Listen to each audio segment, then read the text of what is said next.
को निशाना ना बनाया। इन्होंने लव जिहाद जैसे मुद्दे को उठाया है, लिव इन रिलेशन जैसे मुद्दों को उठाया है, और इनका कहना है कि मौलवियों को इस पर ध्यान आकर्षित करना चाहिए और मुस्लिम युवाओं को संदेश देना चाहिए। देखिए, ये तो सत्य है कि माननीय कौशल किशोर जी जो मंत्री हैं, उन्होंने जो कहा है ये बिल्कुल करना चाहिए मौलानाओं को, और हमने काफ़ी मुस्लिम संस्थाओं को और मौलानाओं से पहले भी अपील किया है।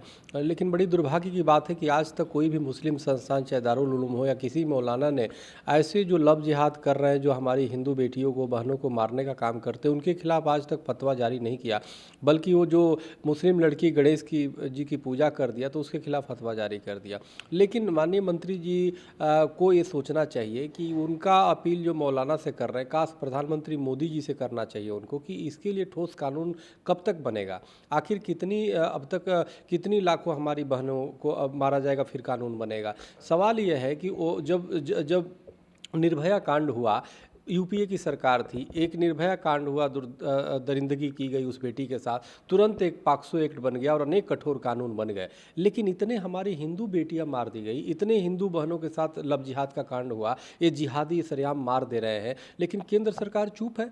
तो माननीय मंत्री को प्रधानमंत्री मोदी जी से अपील करना चाहिए कि तत्काल कठोर और ठोस कानून क्यों नहीं बनाते कि 30 दिन के अंदर जो भी जिहादी हिंदू बेटियों को मारता है, 30 दिन के अंदर उसको फांसी की सज़ा हो, और जितनी दुर्दांतता से अपराध वो कर रहे उसी तरीके से त्वरित कार्रवाई करके उसको जो है एक अलग कानून बना करके उसके तहत तत्काल उसको फांसी पर लटकाया जाए। ऐसे कानून बनाए जाने की आवश्यकता है। तो जो कार्य करना चाहिए माननीय मंत्री जी को, जो संसद में कानून बनाने के लिए हिंदू समाज ने उनको भेजा है, देश के लोगों ने भेजा है, लेकिन ये बड़ा दुर्भाग्य है।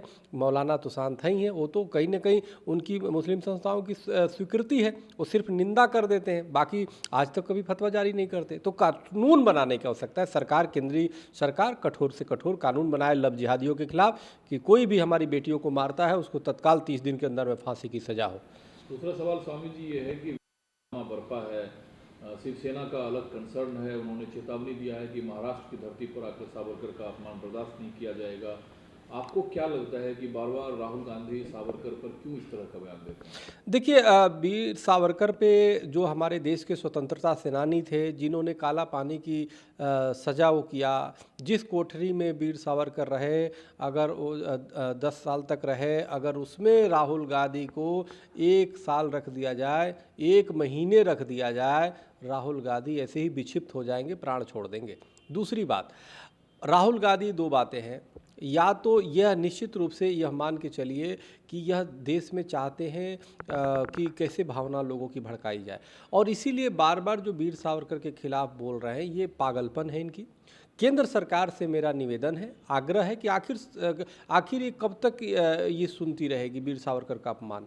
या तो इनको पागल खाने में, आगरा के पागल खाने में, रांची के पागल खाने में इनको एडमिट कराया जाए, और जब तक ये सही नहीं हो जाए तब तक न निकाला जाए, और या तो इनकी जो है जो सामाजिक राजनीतिक गतिविधियां है उस पर प्रतिबंध लगाया जाए। क्योंकि आप जरा देखो कि वीर सावरकर या कोई भी हमारे स्वतंत्रता सेनानी है, और ख़ास तौर से वीर सावरकर की तो तारीफ जो है इनकी दादी स्वर्गीय इंदिरा गांधी जी ने किया था। तो जो हमारे देश के स्वतंत्रता सेनानियों का अपमान कर रहा है वर्तमान में, तो 2 बातें हैं, या तो पागल होगा या तो अंग्रेजों का अभी भी दलाल होगा।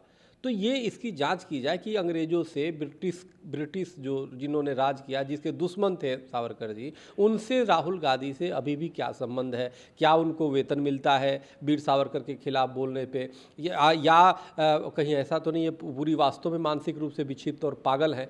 तो इसलिए अगर पागल हैं तो इनकी इलाज हो, अगर जो वास्तव में गद्दारी कर रहे हैं, ये दलाल हैं, ये अंग्रेजों के ब्रिटिश के दलाल हैं, तो इनको तत्काल जांच करके जेल में भर्ती किया जाए, बंद किया जाए। यही एक विकल्प है। मैं केंद्र सरकार से आग्रह करता हूं कि बार बार सावरकर का अपमान अपने ही देश में हो रहा है, ये क्या चल रहा है। तो ऐसे लोगों को, जो वीर सावरकर या कोई भी स्वतंत्रता सेनानियों पर टिप्पणी करता है, इस तरह से अपमानजनक बार बार करता है, उसको जेल में डालने की आवश्यकता है या उसकी इलाज कराने की आवश्यकता है।